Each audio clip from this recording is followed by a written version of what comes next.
you can see what toxic masculinity is doing to the world right now.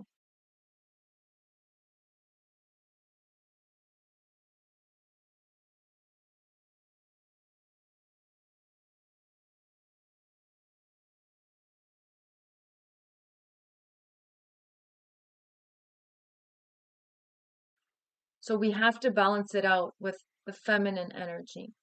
And the feminine energy is connected directly with the source.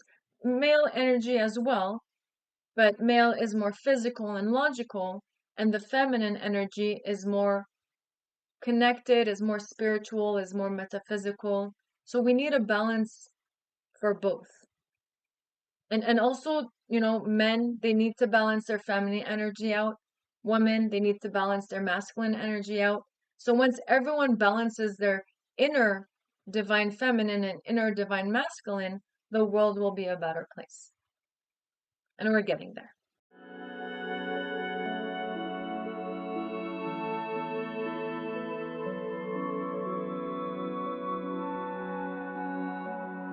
Hello everybody, and welcome back to my channel. I'm really sorry for being late. I was supposed to go to this spiritual retreat for only 4 days. I ended up delaying, unfortunately. Fortunately for my videos, but fortunately for me. This spiritual retreat, I got the invitation right at the perfect time. I jumped on it and I ended up meeting so many beautiful people. Everyone's beautiful. We have all kinds of people at all kinds of levels, but this was like my soul group. It was spirituality. It was like people that have been working on themselves for decades. They were very advanced. Spirituality basically means you understand the world of matter and you also understand the world of non-matter, which is really rare. People from all over the world, however, on the same spiritual level. I ended up meeting this girl. She spoke Spanish really fast. I had no idea where she was from, but when she said her name, I saw that she was French. You have certain names like Claudette, Manon. These names are just French. You can't translate them. It's not really translatable. Like we have, Patrick, Patrick. We'll have like, Christophe, Christopher. However, certain names you just cannot translate. So when she said her name, I asked, "Are you French?" And she was from France. And she said yes. So we talked nonstop. We connected on so many levels. And her next stop was Los Angeles, where I live. So I invited her to stay with me. Why pay for a hotel or whatever? I used to couch surf when I was younger. Couch surfing is, let's say I go to somebody's house in Italy. I did that. I stayed in this villa. And then when that person came to Montreal, I hosted them. So it's like an exchange program. They crash on your couch, you crash on their couch. If you have a room, you give your room. If they have a room, they give the room. And then they host you. So instead of going and renting a hotel and asking touristic stuff, you actually have somebody hosting you and showing you locally all of the best spots and custom making this trip or travel to your liking. So I enjoyed couch surfing a lot. I also couch surfed in Barcelona and etc. So yeah, so I offered her my couch because my rooms are taken. So she accepted it, and it was just an insane adventure. She's been nomad for 8 years, which means she's been traveling the world. And, these people, not only do they survive, but they thrive. You can take them, plug them anywhere in the world, and they'll start a community. I know some people that's scared of getting out of their towns. So these are the types of people that aren't really scared of anything, and they're so self-sufficient that they don't depend on anyone nor system. They don't depend on money. They don't depend on anything. They just live life and they go with the flow. And I admire these types of people a lot because they're rare. I've traveled a lot in my life, and you don't meet these people, these types of people very often because it takes a lot of balls to just leave your family and leave your hometown and go to these countries you don't speak their language, learn the culture, hop on a train and do the next country. It's I admire these types of people. So I'm back. I'm sorry.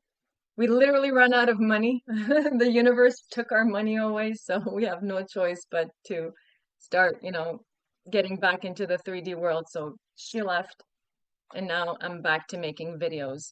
I'm shooting this November 10th, which means I'm going to edit nonstop in order to release it on November 11th, the 11th portal, and this is gene key number 11. So I think the timing is perfect. I was tied to my boss's schedule for over 15 years and my schedule. So now the only schedule I'm tied to is God's schedule, the source's schedule. So I'm a huge fan of going with the flow. I go with, I'm God's executive assistant. You can put it that way. So whatever happens, whoever he or she sends me, it sends me. I'll welcome with open arms. I'm back to gene key number 11. Perfect timing. I also dressed for the occasion because gene key number 11 it's a feminine gene key, and I wanted to promote the divine feminine energy, and hence I dressed up. I have to go cooking after this, so this is, it's not how I normally look when I cook food. So, the wonderful world of the gene keys. I've missed it. I've started a GoFundMe, not for me. This has nothing to do with me. I'm not taking anything. This is for Dr. Pio. Dr. Pio is a plant medicine man. You can go to his retreat. I call it a spiritual retreat because it's such an upgrade. It doesn't matter what you have. You can have, drug addictions, you can have depression, you can have illnesses in your body. This doctor will know exactly what plant will help you get better. And he literally heals everyone that I've seen. And including myself. He just upgraded me and I feel like $1,000,000. And it's all thanks to him. So he has this huge land in Peru, and all his neighbors and pretty much, the entire world is chopping down these lands, these trees, unfortunately, for their own, I would say, selfish, reasons. So it's very hard for a single doctor to not only take care of his patients and his retreats, but also, plant these trees and take care of these trees. Every person in the world needs to plant 26 trees in order to compensate for what's happening. I personally planted 4, and it's a lot of work. You have to, take care of these trees. You have to water them, put compost. If there's like bugs and stuff, you have to find organic products to help these trees or plants thrive. And like I said, I planted 4. I already had 3. I'm at 7, and I can barely make it. So 26 per person. That's pretty much, a dream life. I wish everyone could do that, but we don't have land, we don't have space, and unfortunately we work a lot, so it's really hard to maintain a jungle, a backyard, a forest. So he needs funding. In Peru, it's very difficult for him to maintain his forest, his land. He's planting trees all the time. He has a lot of seeds going bad because he doesn't have the money to pay people and to come, plant these trees for him and help him. So when you plant a tree, it's really small in the beginning. You have animals that come eat it. You have, bad herbs that grow around it. So it's not just planting trees. You have to maintain these trees for a while until they grow a certain length. And then once they do, then you can, let them be. However, again, he needs funding. So I've put a crowd funding GoFundMe page. I'll put in the description box. And if whatever you can donate, if it's couple cents, couple dollars, let's do like Vipassana, right? Donation based. Some people go to Vipassana and donate thousands, some people donate hundreds, and some people donate a few bucks. So it's literally based on your budget. I'm not putting any minimum amount. And I'm just asking people to please donate, because we can't plant trees. So let's donate to the ones that are already doing it, the ones that have been doing it for a long time, so we can keep supporting them in helping the planet, because he's not just he's not doing this for himself. This is so much work. He's doing this to help compensate for what's happening, because South America, that's the lungs of the planet. And humans are chopping it left and right for just short-term benefits. In the long run, we're all going to suffer. So please, please, please help donate. And if you don't want to donate through my page, no problem. I've put links where you can donate directly to his PayPal. It's called Sasha Gente. So you can donate directly to him. I just opened a GoFundMe page so I can accumulate a lot of money and then control the exchange rate and the fees, because we all know banks take a chunk of it. So I just wanted to do that. However, if you prefer donating directly to him, please, please, please do. Please go check his page, his Instagram, and please support this one man trying to save the world. A lot of people are trying to save the world. There's also one more organization in Argentina that's doing the same thing that I know of, and I'm sure there's more. But this is the man who I've seen for 6 years perform miracles on people, and it's simply plant-based. He just takes a bunch of plants and helps you get better, how whatever symptoms you have, whatever illness you have. He's the opposite of big pharma, and these are the types of people we need in the world. This is my ultimate version of a divine masculine. This is far from the toxic masculine that we see today, using their charms to just benefit themselves. This person has not only, he's a doctor, he doesn't have to do any of this, but he does. He gets on four hands and plants trees on a daily basis, and then goes to his facility and helps people in his retreat. So it's just wonderful. He's humble, he's very open, and he has absolutely no ego.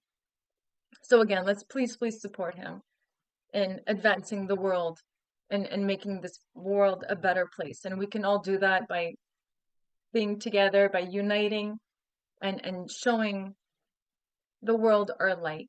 And the best way of influencing people, I always say, it's lead by example. As a life coach, I never force anybody to do anything that they don't want. I don't force anyone to grow in a matter that they don't want to grow. I give them time, and then I know that with time, once they've rested and they feel better, they'll come to me for the next step. So again, timing is individual. However, this person, this man, this doctor is way ahead of his time.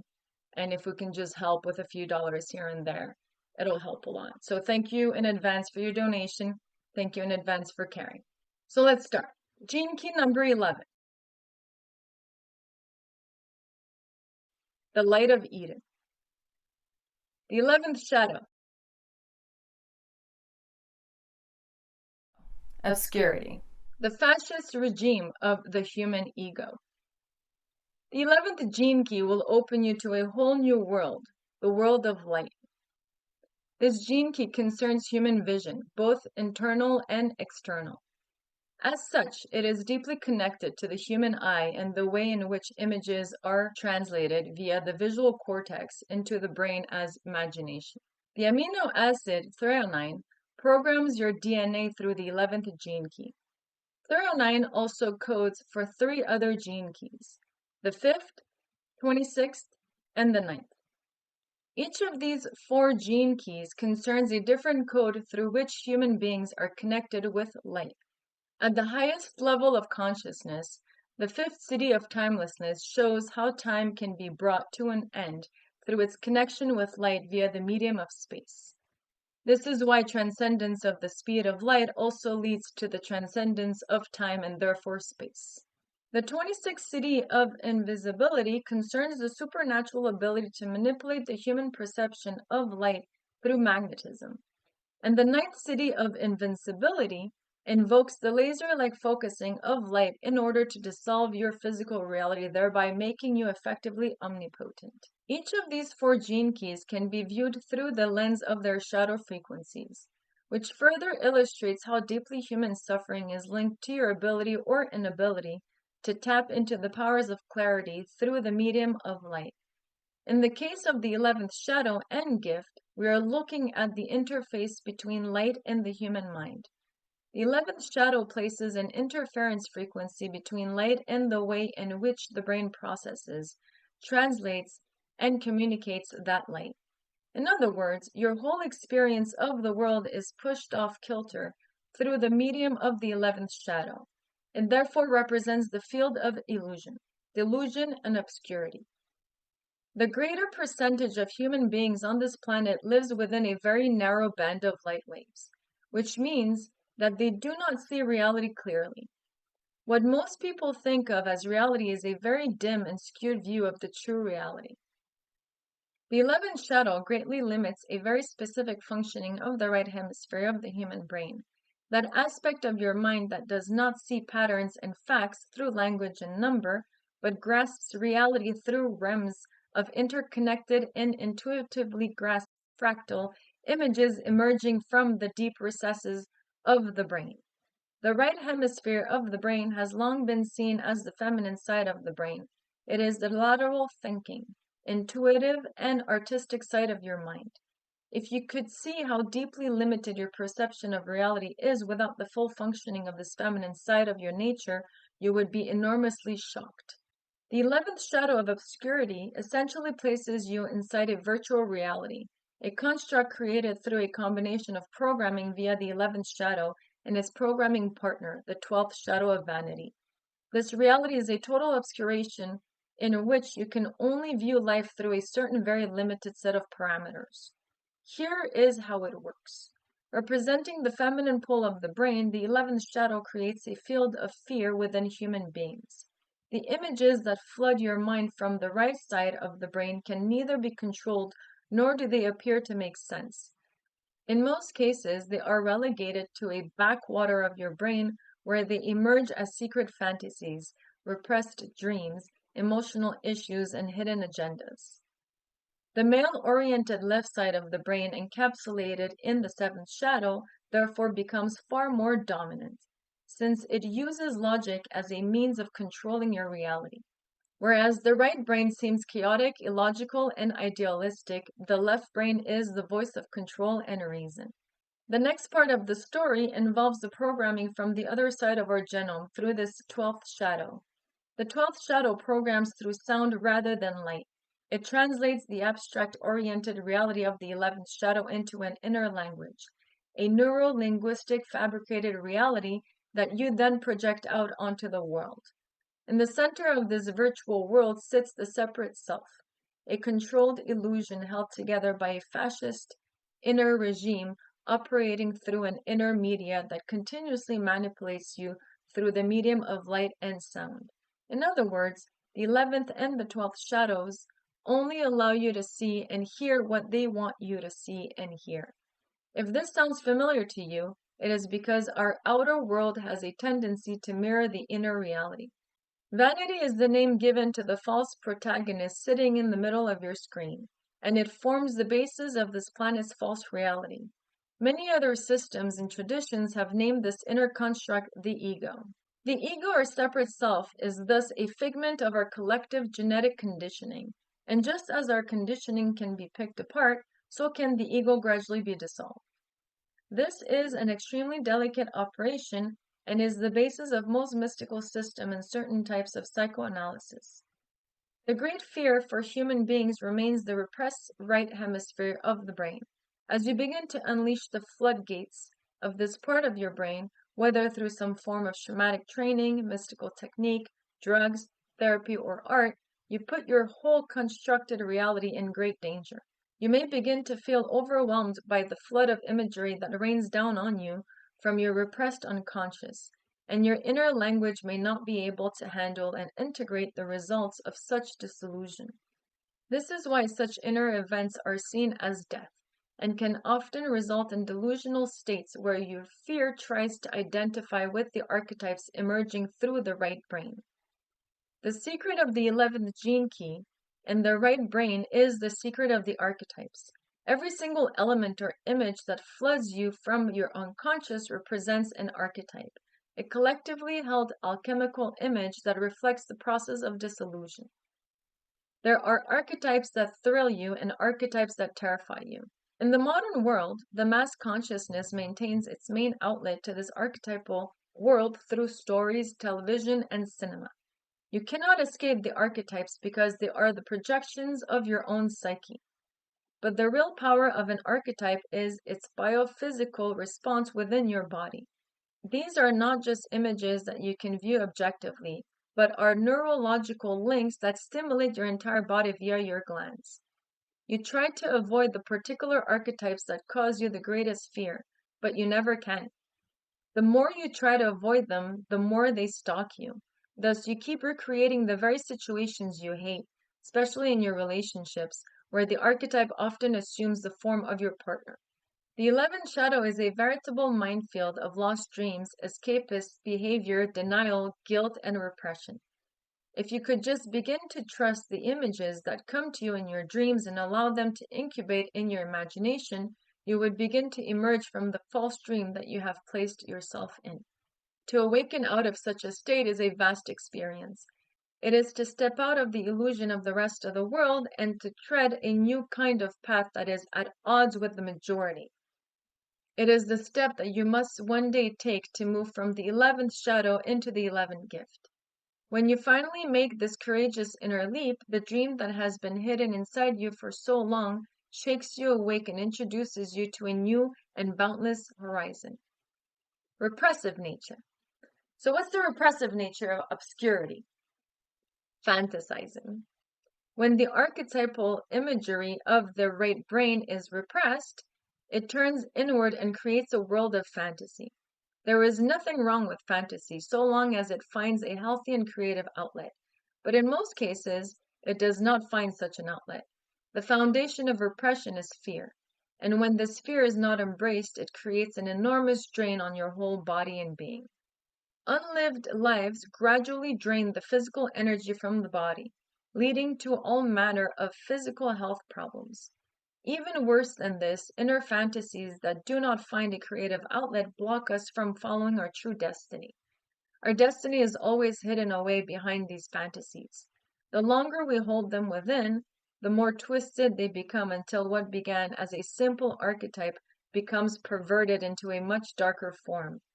Until we can own responsibility for such a form, we cannot release the creative power that lies within us. So what's the reactive nature of obscurity? If you're extroverted, what happens? Deluded. The reactive nature, rooted in denial and anger, turns the inner fantasy into a projection field and tries to manifest it in the world. If the anger were embraced and the deeper fear owned, then the archetypes within us would indeed manifest in the world. But the reactive nature never allows this. Reactive natures use the outer world to hide from what lies within them. These are the kind of people who have a great idea in their minds, but they never manifest it. Because of the depth of their denial, they cannot let go of the inner image they have of what they would one day become. Such people are headed for eventual disappointment and even breakdown. Delusion is the attempted externalization of a false dream that conceals a deeper and real dream. Until the true dream is uncovered, what emerges is simply a veneer with no power to manifest. The 11th gift. So once you're out of this shadow, once you're out of obscurity, once you say, this is my dream, and I'm going to do everything in power to make this dream a reality, not that it just stays into a dream, but you actually manifest it, the gift becomes idealism. The magical realism. The 11th gift is one of the gene keys of our present age. The more people who can be encouraged to play with the imagery and creative power coming from the right hemisphere of the brain, the more healthy the world will become. The historical repression of the feminine power and of woman in general is a direct manifestation of the imbalance within our brain chemistry coming through the 11th shadow. The imagery that lies trapped within us is the pressure of our ancestral past. In other words, these images are memories. Furthermore, these memories are not just personal memories, but collective memories that have lain repressed for millennia. Such memories exist within you as archetypes. And the moment you begin to understand what an archetype is capable of, you begin to work with the dynamic energy of the 11th gift, the gift of idealism. Idealism is given a bad rap in our modern world. It is seen as the opposite of realism, and realism is associated with the power of manifestation, whereas idealism is generally seen as weaker. The 60th gift of realism, however, is actually founded upon a magical truth. that the only thing needed for magic to occur is some form of structure and an open mind. This is not in any way at odds with the true nature of idealism.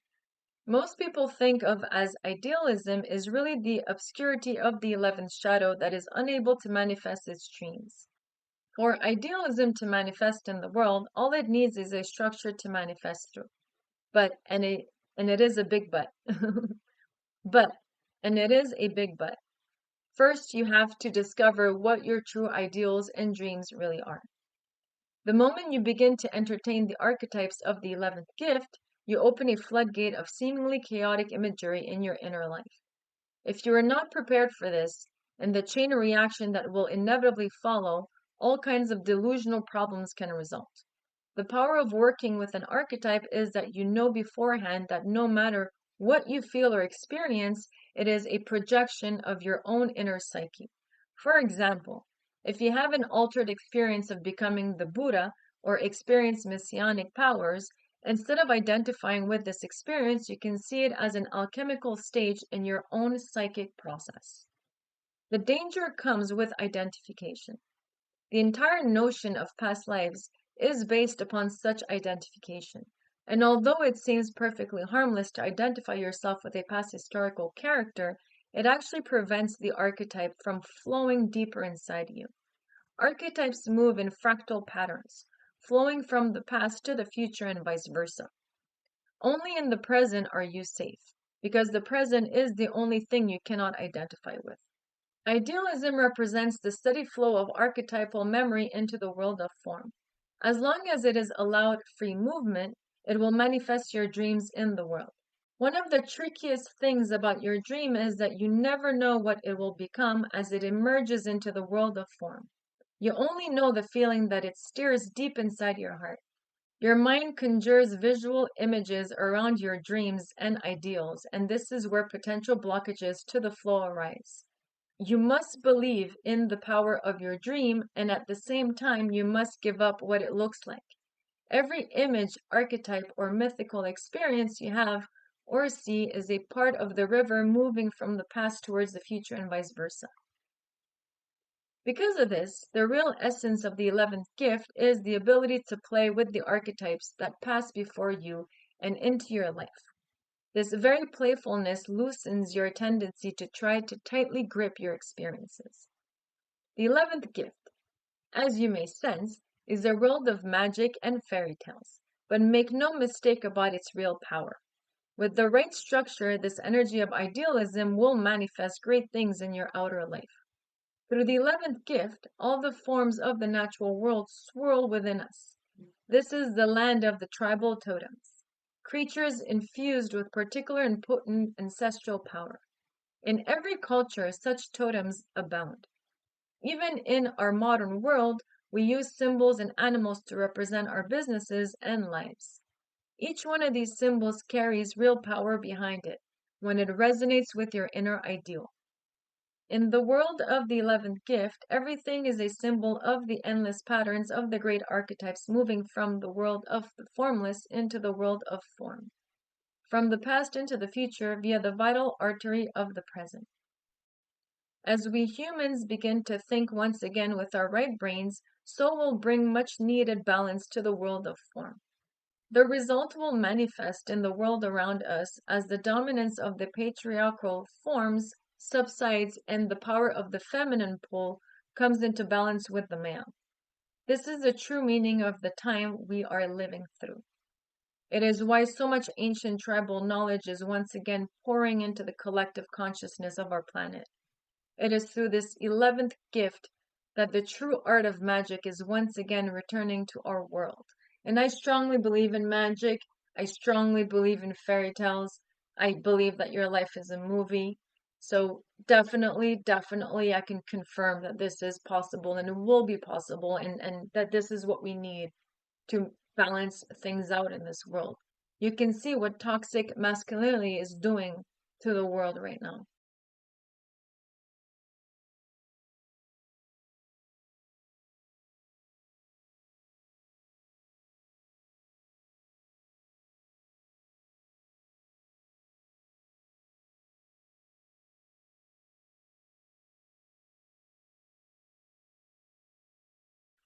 So we have to balance it out with the feminine energy. And the feminine energy is connected directly with the source. Male energy as well, but male is more physical and logical, and the feminine energy is more connected, is more spiritual, is more metaphysical. So we need a balance for both. And also, men, they need to balance their feminine energy out. Women, they need to balance their masculine energy out. So once everyone balances their inner divine feminine and inner divine masculine, the world will be a better place. And we're getting there. The 11th city. So what's the city after the wonderful gift of idealism? Light.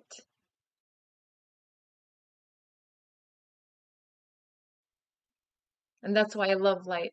So light is really important. Just like plants, they go towards the light. Plants need the sun to thrive. Without the sun, they'll deteriorate. So humans are the same thing. We need the light.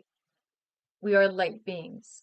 And therefore, the light feeds us, not darkness. But darkness is also good because through darkness, you appreciate the light. So the 11th city, light. Uprooting the tree of knowledge of good and evil. As you follow the archetypal stream of the 11th gift, your life follows a unique course of self-empowerment that encounters many twists and turns, swells and swoops, and challenges to be confronted and ultimately embraced.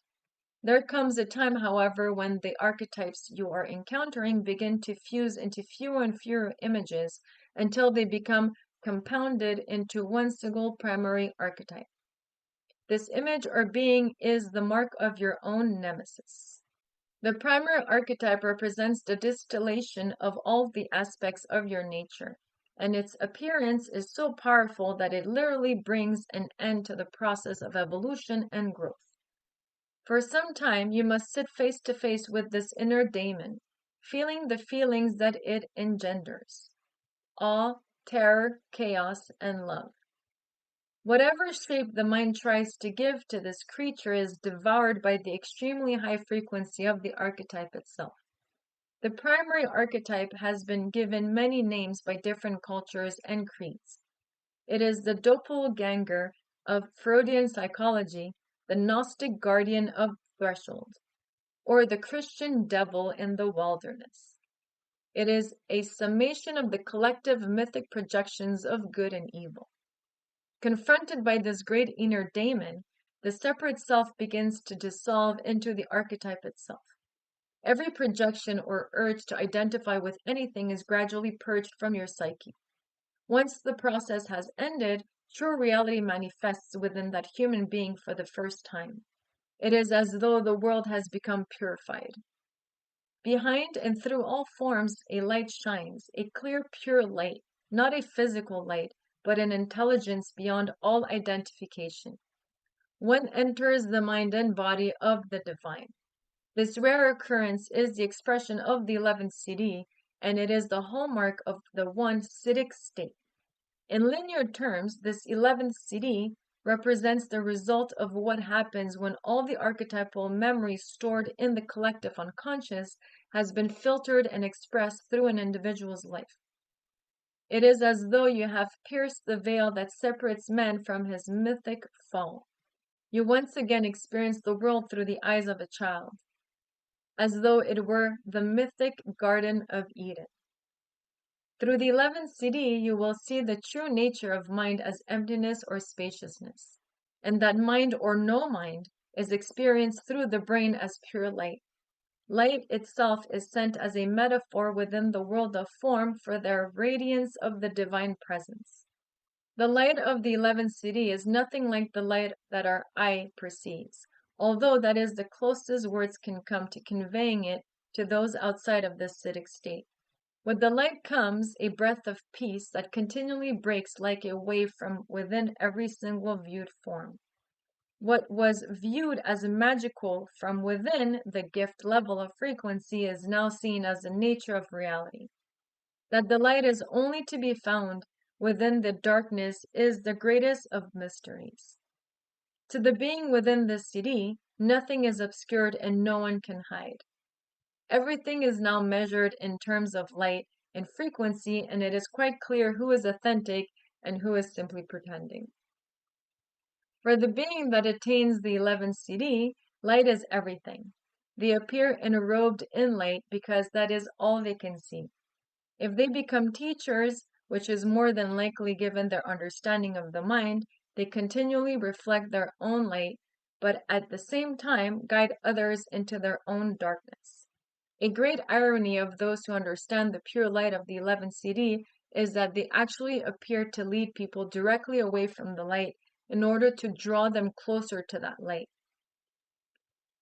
The one who brings this CD into the world brings a vision of the true future of all humanity. In traveling back to the beginning of time, in their consciousness, such people see the underlying fulfillment of evolution all around them. Even though time may not evidence this state of Eden, such people live within it all the time, which is their great paradox. Throughout human history, certain generations are born in the world holding a key to specific evolutionary leaps in the planetary consciousness.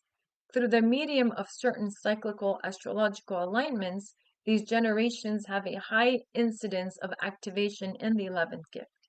They are idealists, and when they come into the world, they change the world. The last time this occurred was at the time of the Industrial Revolution in Great Britain, which set the stage for the modern world we see around us today. However, at such times, there are always one or two who come into the world and awaken through the 11th CD, bringing a new spiritual vision of our future. Today, coinciding with the writing of this book, another such generation is being born in the world, but one with a different agenda. The future idealists will carry more of the Siddhic frequency into the world, laying the foundation for another great revolution, but not a technical revolution. The future revolution will be a transformation in the human spirit itself. The 11th CD itself has confused many people over the years. In the modern New Age, there is a huge rise in people who are actively seeking the light that this CD promises. However, no one who attains this CD does so except through traveling the dark aspects of their psyche.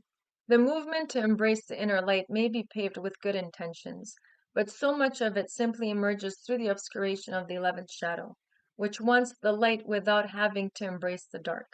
As a result, there is a great shadow dynamic at work in the world. This is especially true through the medium of the great religions, which seek the light up there. The light has never been outside us, but resides deep within matter itself. It is little known paradoxical law that the densest regions conceal the highest vibrations, and that true ascension moves downwards and inwards. The great challenge in today's world is to bring clarity to the cosmic issue of good and evil. The mass consciousness operating out of the left side of the brain favors the light above all else.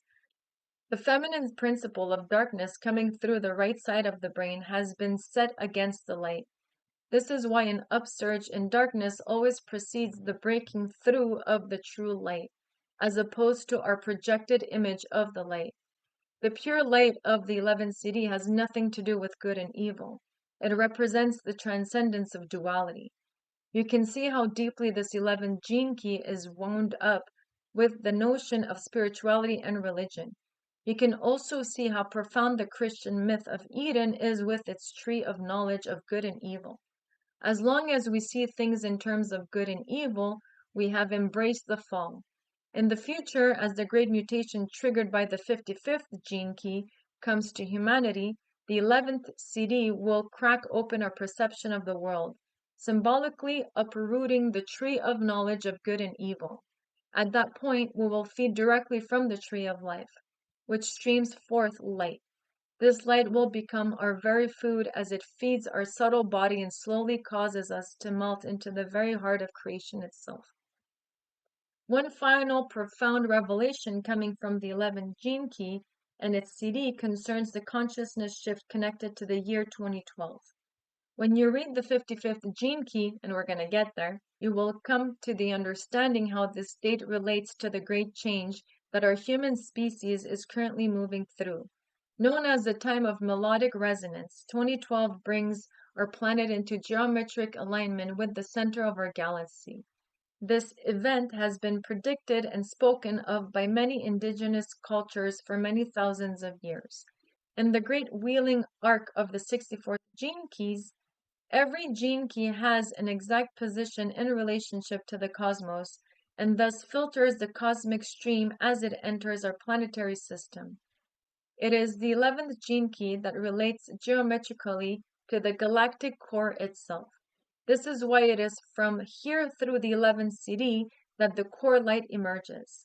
As we move towards and beyond 2012, the pure light from the galactic core will geometrically reach our planet and begin to rapidly transform our entire ecosystem. This will also trigger our DNA to release its inner light and catalyze the acidic states in many people. This in turn will exponentially increase the frequency field of the whole of humanity and Gaia herself. So beautiful, beautiful gene key number 11 on November 11/11. So a wonderful portal. This is a great sign, synchronicity, that this is what the world needs. It needs more light. We've been in the darkness for a very, very long time. And through the darkness, can we find light? So I can't wait for this gene key to occur. I can't wait for our planet to embrace more light. And this is why light workers and light beings, please keep shining your light, no matter how dark it gets. I got robbed recently and, I don't care. It's money. I can make more money. It's not a problem. As long as I have my home, as long as I have my pets that are healthy, as long as my family and friends are healthy, the rest doesn't matter. So again, embrace the light. Don't let the darkness ever win. Sometimes it can win, just to teach you a lesson. But once you learn the lesson, shine your light once again. The world needs it. So thank you very much. This was a wonderful gene key number 11. Thanks for watching. God bless every single one of you. See you on the next one. Ciao.